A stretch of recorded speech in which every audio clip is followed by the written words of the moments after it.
ಏನ್ ಹೇಳಿದ್ರಿ ಇನ್ನೊಂದ್ ಸುತ್ತ ಹೇಳ್ರಿ. ಅಲ್ಲಿ ಪ್ರತಾಪ್ ಇದ್ದ ನೋಡು, ಅವ ಹೆಂಗ ಹುಡುಗ? ಅವನ ನಂಗೆ ಕ್ಲೋಸ್ ಫ್ರೆಂಡ್. ಮೊನ್ನೆ 5 ಲಕ್ಷ ರೂಪಾಯಿ ಸಾಲ ಮಾಡಿ ಬೆಂಗಳೂರು ಹೋಗಿದ್ದ.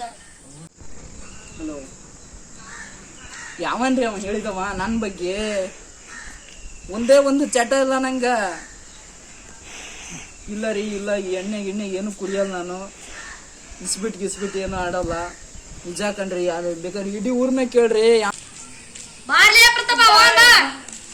ಇಲ್ಲಿ ಕುಂತ್ಬಿಟ್ಟಿರ್ಲಿ. ಮೊನ್ನೆ ಬಿಗ್ತಾನಕ್ ಬಂದವರು ಕೇಳ್ಕೊಂಡು ಬಂದಾರು. ಎಲ್ಲ ಸೆಟ್ ಆಗೈತಿ, ಅಡ್ಡಿ ಇಲ್ಲ, ಇನ್ನು ಮದುವೆ ಇಟ್ಕೊಂಡ್ರಿ ಅಂದಾರ. ಇಲ್ಲಿ ಯಾರನ್ನ ಬಂದ್ ಕೇಳ್ಯಾರಂತ ಊರೊಳಗ ಬಂದು.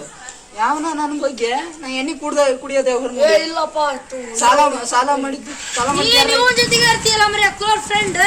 ಅಲ್ಲಿ ಸಾಲ ಮಾಡಿದ್ದೆ ಯಾವಾಗಾರ ಕೇಳಿದ್ರೆ ಇಲ್ಲ. ನಾ ಬೆಟ್ಟಿಂಗ್ ಆಡಿದ್ದೆ ಯಾವಾಗಾರ ನೋಡಿದ್ರೆ ಯಾವನ ನನ್ ಬಗ್ಗೆ ಯಾರೋ ಹುಡುಗರು ಕೇಳ್ಯಾರಂತ. ನಾ ಬೆಟ್ಟಿಂಗ್ ಆಡ್ತೀನಿ, ಸಾಲ ಮಾಡೀನಿ, ಯಾವಂದ ತಲೆ ಹೊಡೆದು ಕಾರ್ ತಂದನಿ, ಹಂಗ್ ಮಾಡೇನಿ ಹಿಂಗ್ ಮಾಡ್ಯಾರಂತ ಹೇಳ್ಯಾರಂತ.